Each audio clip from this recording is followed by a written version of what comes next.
ओम नमः शिवाय। गणेश चतुर्थीच्या आदल्या दिवशी म्हणजे भाद्रपद शुद्ध तृतीयेला हरतालिका असते। यंदा मंगळवार दिनांक 26 ऑगस्ट 2025 रोजी हरतालिकेचे पूजन होणार आहे। या व्रताची देवता भगवान शिव आणि माता पार्वती आहेत, त्यामुळे हरतालिकेचं व्रत सर्वात श्रेष्ठ मानलं जातं। नमस्कार मंडळी, आजच्या व्हिडिओमध्ये मी तुम्हाला कोणालाही जमेल अशी साध्या सोप्या पद्धतीने हरतालिकेची पूजा कशी करायची हे प्रत्यक्षात दाखवणार आहे। त्याबरोबरच या पूजेसाठी लागणारं संपूर्ण साहित्य आणि ही पूजा कोण कोण करू शकतं अशी हरतालिकेची संपूर्ण माहिती तुम्हाला या व्हिडिओमध्ये मिळेल। त्यासाठी हा व्हिडिओ शेवटपर्यंत पहा। जास्तीत जास्त मैत्रिणींना हा व्हिडिओ शेअर करा आणि चॅनेलवरती नवीन असाल तर सबस्क्राइब करायला विसरू नका। लगेच व्हिडिओला सुरुवात करूया। तर हरतालिकेचं व्रत सौभाग्यवती स्त्रियांसोबतच कुमारिका पण करू शकतात। पार्वती मातेने हे व्रत केलं होतं महादेव पती म्हणून मिळावेत यासाठी। पौराणिक मान्यतेनुसार देवी पार्वतीची कठोर तपश्चर्या पाहून भगवान शंकर प्रसन्न झाले आणि देवी पार्वतीला दर्शन दिले आणि तेव्हा भगवान शंकरांनी माता पार्वतीला पत्नी म्हणून स्वीकारले। तेव्हापासून जगभरातील मुली, विवाहित स्त्रिया आपल्या पतीच्या दीर्घायुष्यासाठी आणि मुली चांगला पती मिळावा यासाठी दरवर्षी हरतालिकेचं व्रत करू लागल्या। असे मानले जाते की भगवान शिव आणि माता पार्वती यांची मनोभावे पूजा केली तर विवाहित स्त्रियांना अखंड सौभाग्य प्राप्त होते आणि मुलींना त्यांच्या मनासारखा चांगला जोडीदार मिळतो, यासाठी हे हरतालिकेचं व्रत करतात। तर आता आपण हरतालिकेच्या पूजेसाठी काय काय साहित्य लागणार आहे ते पाहूया। हरतालिकेच्या पूजेमधील सर्वात महत्त्वाचं साहित्य आहे ते म्हणजे वाळू। या दिवशी वाळूचा महादेव बनवून त्यांची पूजा करणं हा या व्रताचा सर्वात महत्त्वाचा भाग आहे। तर या ठिकाणी मी ही वाळू स्वच्छ धुवून घेतलेली आहे। त्याबरोबरच या पत्री देखील तेवढ्याच महत्त्वाच्या आहेत। तर यामध्ये ना मी चिक्कू, आघाडा, बेलाची पानं, त्याबरोबरच इथे काही मी पेरूची पानं घेतलेली आहेत, सीताफळ, रामफळ, डाळिंब आणि दुर्वा। थोडक्यात काय, आपल्याला यामध्ये फळझाडं, फुलझाडं, बेल, आघाडा, दुर्वा यांचा समावेश असावा। तर हे सगळं एकत्र करून मी याची अशी पेंडी बांधून घेतली आहे। या दिवशी तुम्हाला बाजारामध्ये सहज मिळून जाईल। त्याबरोबरच महादेवांची पूजा आहे, त्यामुळे मी बेलाची पाने, पांढरी फुले, त्याबरोबर विड्याची पाने, आघाडा, दुर्वा, गणपती बाप्पांसाठी पिवळी फुले, धोत्र्याचे फळ, धोत्र्याचे फूल घेतले आहे आणि नैवेद्यासाठी 5 प्रकारची फळं किंवा तुमच्याकडे असेल ती फळं घेऊ शकता। इथे मी 2 समया घेतलेल्या आहेत, वाती आणि तूप घालून घेतलेला आहे। तुम्ही तुपाचा एखादा वेगळा असा दिवा पण घेऊ शकता, समई पण लावू शकता। इथे पूजा साहित्यामध्ये मी स्वच्छ पाणी, पंचामृत, नैवेद्यासाठी वेगळं पाणी, महादेवांसाठी भस्म, त्याबरोबरच हळदी, कुंकू, अक्षता, चंदन घेतलं आहे, गुळ खोबरे, त्याबरोबरच गणपतीचं प्रतीक म्हणून एक सुपारी घेतली आहे, घंटा, कापूर, धूप, अगरबत्ती, त्याबरोबरच इथे मी काही विड्याचं साहित्य घेतलं आहे, पांढरी वस्त्रमाळ, त्यासोबतच रंगीत वस्त्रमाळ देखील घेतली आहे, माचीस। आणि या दिवशी आपण महादेवांबरोबर पार्वतीचीही पूजा करतो, त्यामुळे पार्वतीसाठी सौभाग्य अलंकार घेतले आहेत। तर मला मिळेल तेवढं साहित्य मी हरतालिकेच्या पूजेसाठी घेतलं आहे, पण ही पूजा आपल्याला यथाशक्ती यथाभक्ती करायची आहे। शेवटी भाव महत्त्वाचा असतो। तुमच्याकडे यापैकी जे साहित्य उपलब्ध असेल त्यामध्ये जरी मनोभावे पूजा केली तरीही आपल्याला या पूजेचं फळ मिळू शकतं। तर हरतालिकेच्या दिवशी घरातील स्त्रियांनी सकाळी लवकर उठावे, घरातील साफसफाई करून स्वच्छ स्नान करावे। या दिवशी तुम्ही केस पण धुवू शकता, त्यानंतर स्वच्छ किंवा नवीन कपडे घालायचे आहेत। यावेळी तुम्ही साजशृंगार पण करू शकता। त्यानंतर आपली घरातली रोजची देवपूजा करून मग आपण ही हरतालिकेची पूजा मांडू शकतो। देवासमोर जागा असेल तर तिथे पण पाट मांडून तुम्ही ही पूजा करू शकता, किंवा दुसरीकडे पूजा मांडायची असेल तर तिथली जागा स्वच्छ करून तिथे एक पाट मांडावा, पाटाभोवती सुंदर रांगोळी काढावी आणि त्यानंतर सर्वात आधी आपण त्या पाटावरती वाळूचा महादेव बनवणार आहोत। पूजेला सुरुवात करण्यापूर्वी स्त्रियांनी स्वतःला हळदी कुंकू लावायचं आहे आणि मग पूजेला सुरुवात करायची आहे। पण लक्षात ठेवा, ही वाळू आपण पूजेसाठी वापरणार आहोत म्हणून ती स्वच्छ धुवून घ्यावी, नाही तर मग वाहत्या पाण्यातील वाळू असेल तर अतिउत्तम। या वाळूच्या सहाय्याने आपल्याला महादेवाची पिंड बनवायची आहे। आता अनेक जणांना असं वाटेल की आपल्या घरामध्ये महादेवाची पिंड आहे, तर मग आम्ही त्या पिंडीची पूजा करू शकतो का? पण नाही, हरतालिकेच्या पूजेसाठी वाळूचीच पिंड बनवून त्याची पूजा करण्याला जास्त महत्त्व असतं। त्यामुळे या दिवशी आपल्याला वाळूचाच महादेव बनवून त्यांचीच पूजा करायची आहे। हरतालिकेची पूजा शक्य होईल तितक्या सकाळी लवकर करावी। या दिवशी सर्व स्त्रियांनी दिवसभर आणि रात्रभर उपवास करावा आणि हा उपवास दुसऱ्या दिवशी सकाळी सोडावा। तर तुम्ही पाहू शकता अशा प्रकारे मी वाळूचा महादेव बनवून घेतला आहे। या दिवशी आपण संपूर्ण शिवसृष्टीच या पाटावरती काढणार आहोत। महादेवांपुढे नंदी तर हवाच, तर या ठिकाणी मी नंदी काढलेला आहे। त्याबरोबरच आपल्याला गणपती सुद्धा मांडायचा आहे।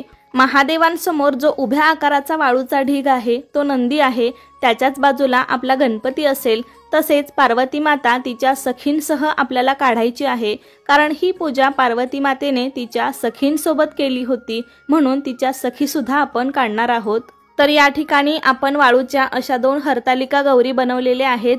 तुमच्याकडे जर माता पार्वती आणि तिच्या सखीची मूर्ती असेल तर तुम्ही ती पण मांडू शकता, नसेल तर काही हरकत नाही। आपल्याला वाळूचे लिंबा एवढ्या आकाराचे ढीग करून ठेवायचे आहेत आणि त्याचीच पूजा आपण माता पार्वती आणि तिच्या सखी म्हणून करणार आहोत। तर इथे मी माता पार्वती आणि तिची एक सखी काढली आहे, तुम्ही एकापेक्षा जास्त सखी पण काढू शकता। तर अशा प्रकारे आपण संपूर्ण शिवसृष्टीच या पाटावरती काढून घेतली आहे। तुम्ही अशा प्रकारे पाटाच्या कडेने वाळूची बॉर्डर पण तयार करून घेऊ शकता। तर आपण पाटावर जी महादेवाची पिंड काढलेली आहे, तर पिंडीचा जो निमुळता भाग आहे तो उत्तर दिशेला यायला हवा, अशा पद्धतीने आपण महादेवाची पिंड बनवायची आहे। तर तुम्ही व्हिडिओमध्ये पाहू शकता या पद्धतीने आपण वाळूचा महादेव तयार केलेला आहे। पार्वती, सखी, त्याचबरोबर गणपती बाप्पा आणि नंदी पण काढला आहे। या प्रकारे आपला वाळूचा महादेव दिसणार आहे। आता आपण पूजेला सुरुवात करूया। तर कोणतीही पूजा आपण अग्नीच्या साक्षीने करतो, त्यामुळे सर्वात आधी आपण दिवा लावून घ्यायचा। दिव्याची हळद कुंकू अक्षता फुलं वाहून पूजा करायची। दिव्याला नमस्कार करायचा। दिव्या दिव्या दीपत्कार, कानी कुंडल मोती हार, दिव्याला पाहून नमस्कार, हा साधा सोपा श्लोक तुम्ही म्हणू शकता। त्यानंतर पूजेची सुरुवात करतो आपण गणेश पूजनाने। तर त्यासाठी एका ताम्हणामध्ये मी गणपती म्हणून सुपारी घेतली आहे। तुम्ही गणपतीची देवघरातील मूर्ती पण घेऊ शकता। सर्वात आधी गणपतीला आपण शुद्ध पाण्याने स्नान घालणार आहोत। त्यानंतर 3 पळी पंचामृत घालायचं आहे आणि पुन्हा एकदा शुद्ध पाण्याने स्नान घालायचं आहे। वक्रतुंड महाकाय सूर्यकोटी समप्रभ निर्विघ्नं कुरु मे देव सर्व कार्येषु सर्वदा श्री गणेशाय नमः। जर तुम्ही देवपूजा करतानाच गणपतीचं पूजन केलं असेल तर ही वेगळी सुपारी मांडण्याची गरज नाही। देवपूजा झाली की तुम्ही पाटावरती लगेच फक्त एवढीच पूजा मांडू शकता, सुपारी न मांडता। तर आता आपण विधिवत पूजा करतोय, त्यामुळे मी सुपारी मांडली आहे गणपतीचं प्रतीक म्हणून। तर आता पाटावरती थोड्या अक्षता ठेवून त्यावरती हळदी कुंकू वाहून आपण गणपती बाप्पांची पूजा करूया। गणपतीला चंदन, हळदी कुंकू, अक्षता अर्पण करायच्या आहेत। गणपतीला प्रिय असणाऱ्या दुर्वा आणि लाल फूल अर्पण करायचं आहे। गुळ खोबऱ्याचा नैवेद्य दाखवायचा आहे। श्री गणेश देवताभ्यो नमः नैवेद्यम समर्पयामी। गणपतीला मनोभावे नमस्कार करायचा आहे। आता आपण महादेवाची पूजा करणार आहोत, पण हा वाळूचा महादेव आहे, त्यामुळे जास्त पाणी आणि पंचामृताचा वापर आपल्याला करता येणार नाही। त्यामुळे तुम्ही फुलानं पाणी शिंपडलं तरी पण चालेल, किंवा अशा पद्धतीने थोडंसं पाणी किंवा पंचामृत तुम्ही अभिषेक म्हणून घालू शकता। शुद्धोदक स्नानम समर्पयामी, पंचामृत स्नानम समर्पयामी। महादेवांवरती तसेच गणपती, नंदी आणि पार्वती मातेलाही स्नान घालायचं आहे। शेवटी पुन्हा एकदा शुद्ध पाण्याने स्नान घालायचं आहे। शुद्धोदक स्नानम समर्पयामी। महादेवांना भस्म लावायचं आहे, अक्षता अर्पण करायच्या आहेत। इकडे गणपती आणि नंदीलाही हळदी कुंकू वाहून घ्यायचं आहे आणि पार्वती मातेला आणि तिच्या सखीलाही हळदी कुंकू वाहायचं आहे। सर्वांना अक्षता वाहायच्या आहेत, फुले अर्पण करायची आहेत। महादेवांना पांढरी फुले अत्यंत प्रिय आहेत, त्यामुळे पांढरी फुले अर्पण करावीत। त्यानंतर पांढरी वस्त्रमाळ महादेवांना घालायची आहे आणि रंगीत वस्त्रमाळ गणपती आणि पार्वती माता आणि तिच्या सखीला घालायची आहे। बाकी तुम्ही महादेवांना वाहण्यासाठी जे काही घेतलं असेल ते मनोभावे अर्पण करावे। बेलपत्र ही या पूजेमध्ये खूप महत्त्वाचं आहे। महादेवांना बेलपत्र अतिशय प्रिय आहे, तर बेलपत्र आपल्याला पालथं वाहायचं आहे। त्याबरोबरच धोत्र्याचं फळ, धोत्र्याचं फूल घेतलेलं आहे। ओम नमः शिवाय, ओम नमः शिवाय हा मंत्र तुम्ही म्हणू शकता। त्यानंतर आपल्याला या पूजेसमोर 2 विडे ठेवायचे आहेत, एक गणपती बाप्पांचा आणि दुसरा महादेव पार्वतीचा। तर इथे आपण एकावर एक अशी 2 विड्याची पाने ठेवली आहेत आणि त्यावर जे विड्याचं साहित्य घेतलं होतं ते ठेवून घ्यायचं आहे। इथे मी खारीक, खोबरं, हळकुंड, बदाम, सुपारी, नाणं एवढं साहित्य घेतलं आहे।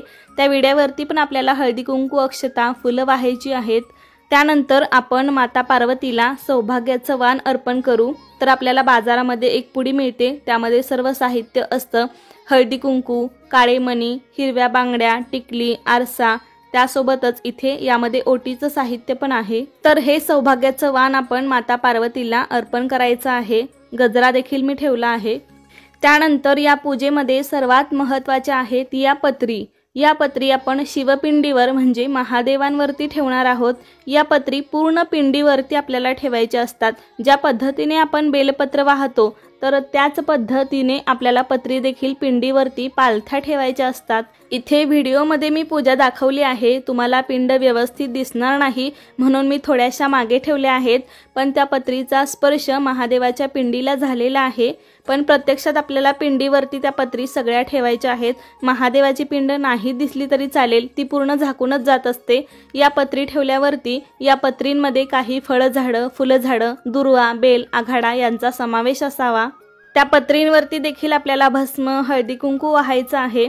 त्यानंतर आपल्याला धूप दीप ओवाळून घ्यायचा आहे, नैवेद्य दाखवायचा आहे। तर समोरच पाण्याने मधल्या 2 बोटाने पाण्याचं मंडल करायचं आहे आणि त्यावरती नैवेद्य ठेवायचा आहे। इथे मी नैवेद्यामध्ये काही फळं आणि पंचामृत घेतलं आहे।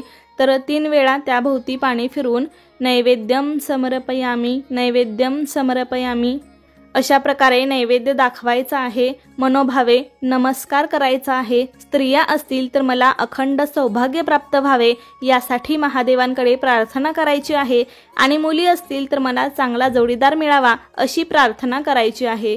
पूजा झाल्यावर हरतालिकेची कहाणी वाचायची आहे आणि महादेवांची आरती करायची आहे।